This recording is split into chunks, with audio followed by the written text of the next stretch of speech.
What's going on, guys? Welcome back to another video. Today is going to be a video that has been long awaited and you guys are always asking about it, and that is my nitrous kit setup on the SN95. Before we continue with today's upload, guys, make sure you guys smash that thumbs up button for the support and your boy for all these videos that he's putting out for you guys, steady grinding on the channel, and I would greatly appreciate it. Before you skip away, guys, make sure you guys watch all the way through for all the juicy content and little tips and tricks that I show you guys in this video. And let's get on with today's video. So just starting out, guys, if you guys are new, this is my 1996 4.6 liter 2-valve Mustang, and the big success, which it's no surprise, it is nitrous. That's what makes this car different than your average 2-valve out there. What do we got done to the car? Basically, it's a stock 2-valve. It's a stock bottom end 2-valve. It has PI heads, non-ported, set of off-the-shelf cams or comp cam 262 AH cams with beehive valve springs and comp cam steel retainers. So pretty much the top end of the motor is new. The bottom end still stock, has 120,000 miles. And people are shocked and surprised that this car has lived as long as it has, with all the spray thrown at it. 150 shot. It's been on a 100 shot for a long time. I didn't do 50, 75. I ran straight to a 100 shot. And then shortly after that, 100 shot wasn't enough anymore. Now we're at a 150 shot. And that really ain't enough no more, so we're going to a coyote swap. But right now, we're going to show you guys exactly what we got done to the car, what nitrous system's on it, and everything like that. Alright, boys, here we go. This is the power adder. This is the success behind the 2-valve Mustang. It is your basic Nitrous Express 2-valve plate kit. And when I say basic, it's basic. This is the main line kit, which I think retails at like 500 bucks. And before I get any haters in here saying, oh, well, he's sponsored by Nitrous Express and that's the reason why he's showing us all this. That's why he has everything that he has. I bought all of this stuff with my money, cash, no discount, no nothing, before I got sponsored. They saw what I was doing with the car. They said, hey, if you need anything else with the car, hit us up. So I did everything with my own money on this car. Don't get it twisted. And before we go any further, I am now an authorized dealer for Nitrous Express. So if you guys need a setup for your car, you guys want this setup, want to replicate it, hit me up on Instagram at Fourpointsixchris or Fourpointsixchris at yahoo.com. I can get you guys set up and with a discount. So let's continue. So here we go. 2-valve plate kit. It's a mainline plate kit. I'll post up the picture right here. It's mainline, so it's budget and it doesn't come with a lot of stuff. So I would recommend going with the kit that I kind of changed this over to. Still has the mainline fuel solenoid. I swapped it over. This should be a mainline solenoid. I swapped it over to Nitrous Express's Lightning series solenoid. Nitrous solenoid. You guys might be wondering, why is there two nitrous solenoids? This one right here is the purge. See it coming out? And it's with the union that goes to the nitrous solenoid, and the nitrous feed line goes inside the car. And the fuel solenoid goes right into the plate there, comes up here into our fuel rail. And you guys can see them rusty yellow things right there. Those are my stock injectors. Stock 1996 Mustang injectors. 120,000 miles on them from 1996. Yes. Everyone always says, go turbo, go supercharger. Nitrous requires the less amount of money possible to get your car on a power adder. I had stock injectors and I had a stock fuel pump running a 150 shot.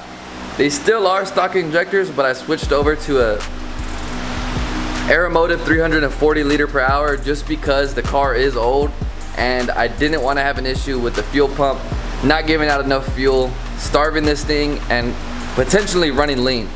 It wouldn't be a bad idea to change out them injectors also, because they are pretty old. But like I said, we're going coyote, so I don't really care about those injectors anymore.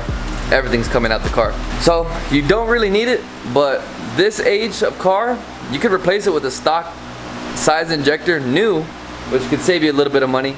replace that fuel pump in the back if you haven't already, which I'm sure you guys have if the car has some miles on it. But you don't have to do anything to the fuel system. It's a wet shot. So wet shot meaning that fuel solenoid pulls it off the rail, shoots inside the intake manifold. The only time you need to upgrade your injectors and your fuel system is when you run a dry shot. On these 2-valve Mustangs, anything EFI really, you want to run a wet shot. You don't really need to run a dry shot anymore. That's old school mentality. The car has a Typhoon intake manifold, throttle body, elbow, JLT, long tube headers, and cams, which the cams are kind of extra. You don't really need them, but you guys want to make your car go into the 11s easily, like easily, a 150 shot. Gears and a tire, you're there. You want to go a little bit more crazy?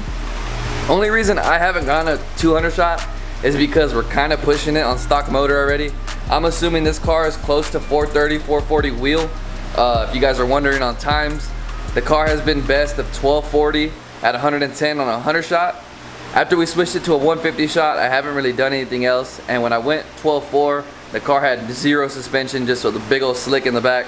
So now the car's a different monster. It has full suspension, adjustable shocks and struts, 150 shot, lighter insides, and the car's a different beast. So when we go back to the track, it should easily run 11s. If you guys have a stock motor 2-valve, you guys can easily run a 200 shot.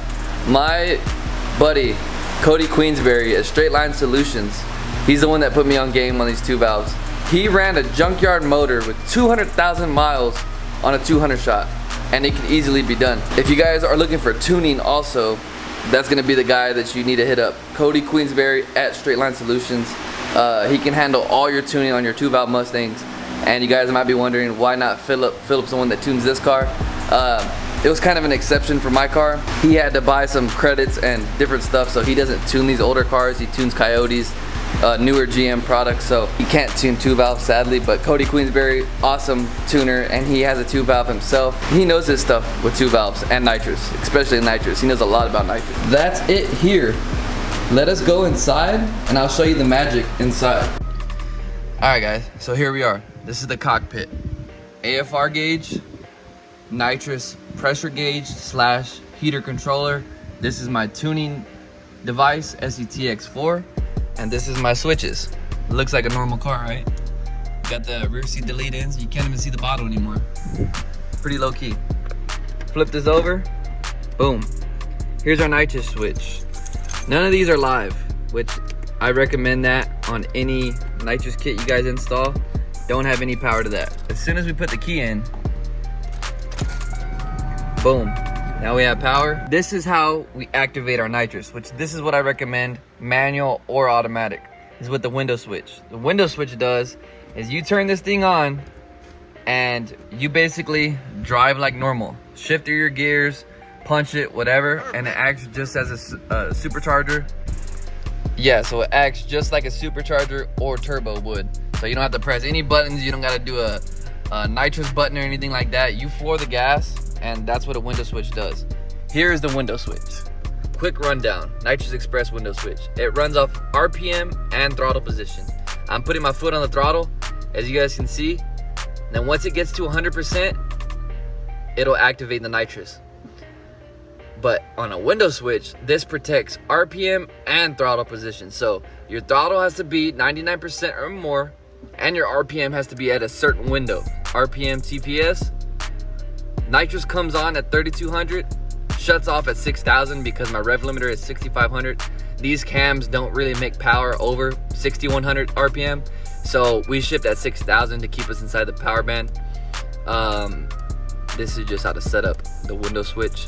But yeah, so this car runs basically as a turbo or a supercharger would. You floor the gas, you have power. As long as your nitrous army switch is on, you're good. Okay, say your bottle is low on pressure.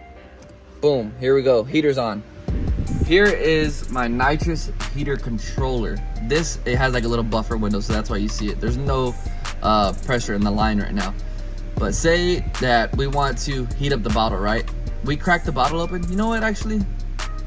I can open the bottle for you guys. So look, act like we're gonna go run, right? I have a bottle opener on this car, which again acts like a supercharger or turbo. I'm driving down the street, somebody pulls up next to me. Nitrous is not fed, right? You guys can see it only has 15 psi, which that's probably just residual air in the line or whatever. Here we go. I have my bottle opener. Perfect. No one in the back of the car. Someone pulls up next to me. I flick the opener switch. Here we go. Now we got some nitrous pressure. So let's see where it's at. 986. That's pretty good nitrous pressure. Right now, I would probably, you know what? I would hit it right there. I was playing around with my nitrous pressure. So you hold both of these buttons, and you go down, right? And we're gonna shoot for 950 to 975. I'm gonna waste a little bit of nitrous for you guys, just so I can show y'all. So we're gonna aim for 950, right? Boom.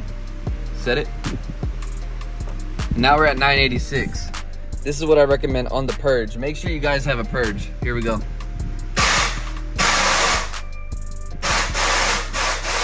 See how the pressure's shooting down?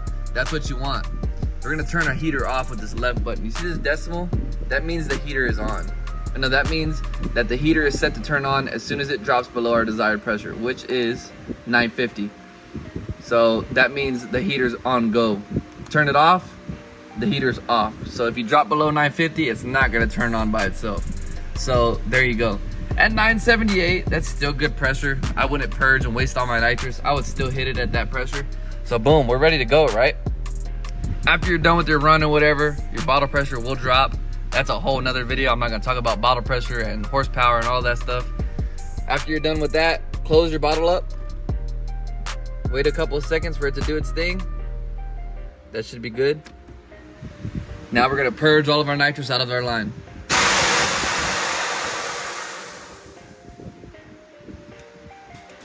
You can hear the purge solenoid clicking. It's done. No more nitrous in the line.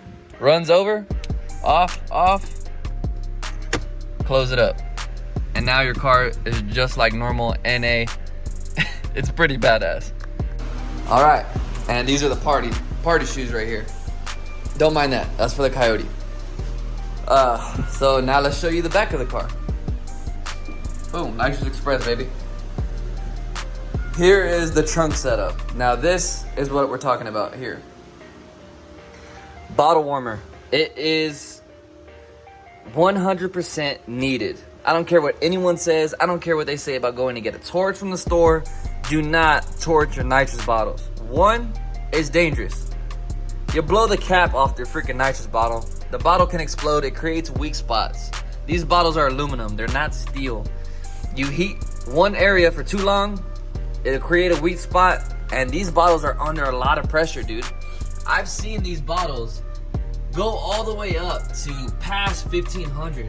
Now these burst discs are usually rated for 3000 psi, but putting constant pressure, high pressure on these will make them blow.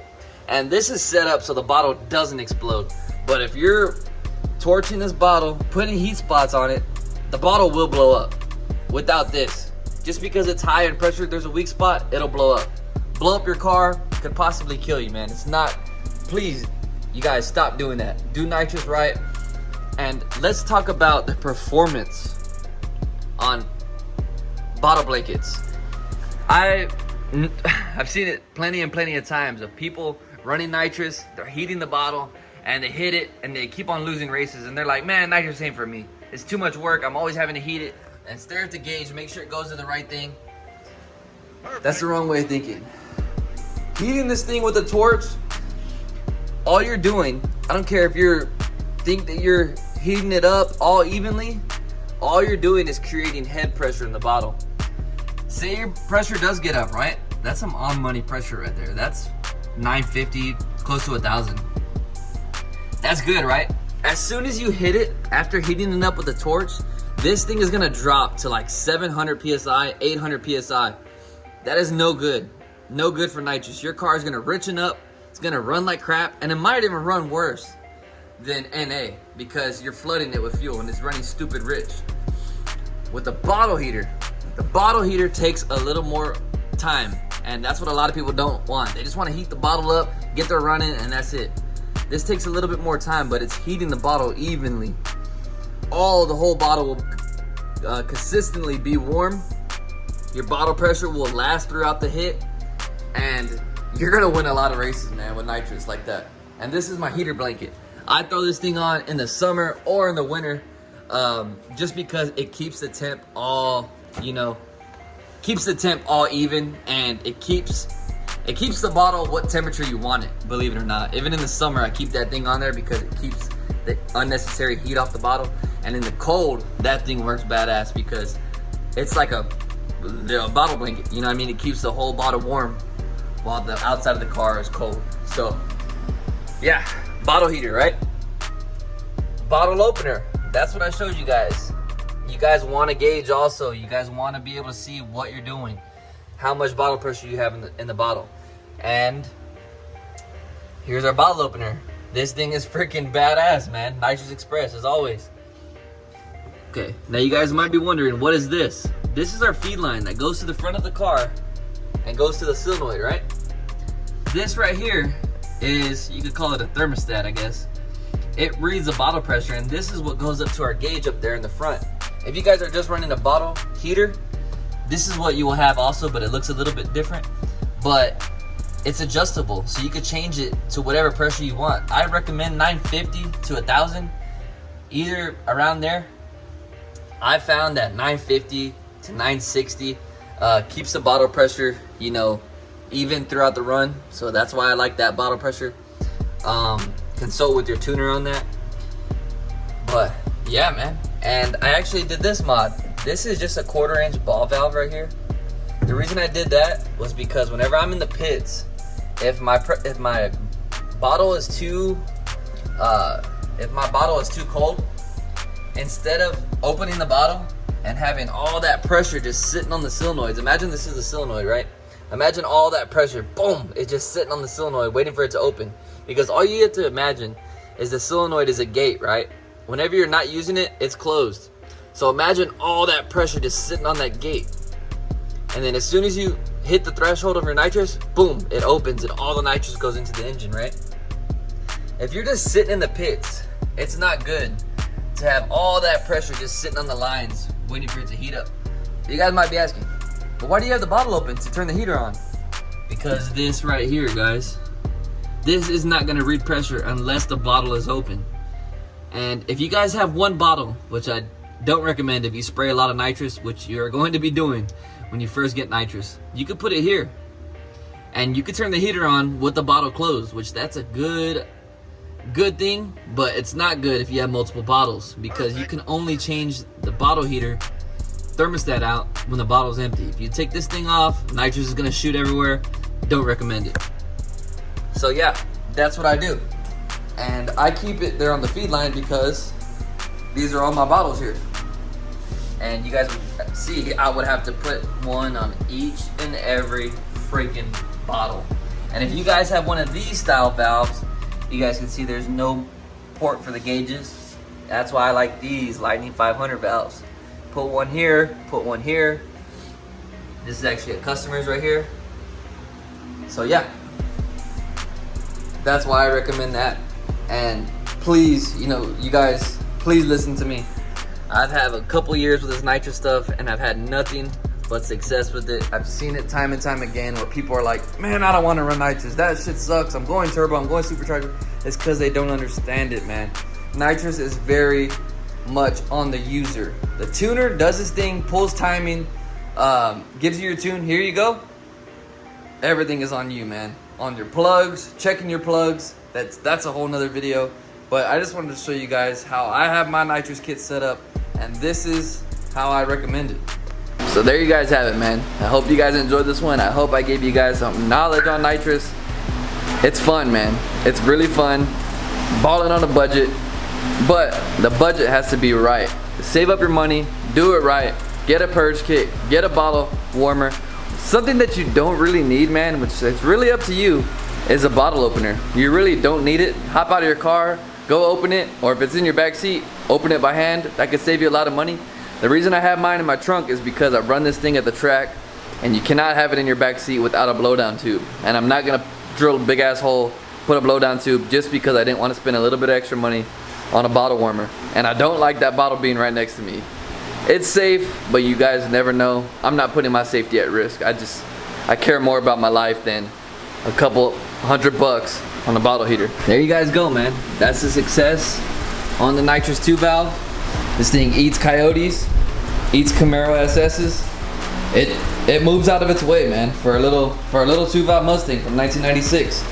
Stock motor, man. This thing gets down. With that, guys, you will see this car at the track putting down some nice numbers, and best believe it, man, when we do a coyote swap, that thing's gonna have nitrous on it as well. If you guys are looking into a kit, man, remember I am an authorized dealer. I can help you guys out, save some money, and I don't just stand behind Nitrous Express because they support me. I stand behind them because of their customer support, their products, and anytime I've had an issue, man, they replace it. They are good about it. They'll check it out. Send it in to us, man. We'll bench test it. They bench tested it, and one time I was wrong. They were like, hey, you have something messed up with the wiring. Here you go. This is the same product back. Came back. I was a little ticked off. Checked my wiring. It was my fault, man. Nitrous Express, man, thank y'all so much. I greatly appreciate it. If you guys enjoyed this one, if you guys have any other questions, drop a comment down below. I'll be glad to help you out. We'll see you guys on the next one, man. It's your boy, 4.6 Chris. Peace out, man.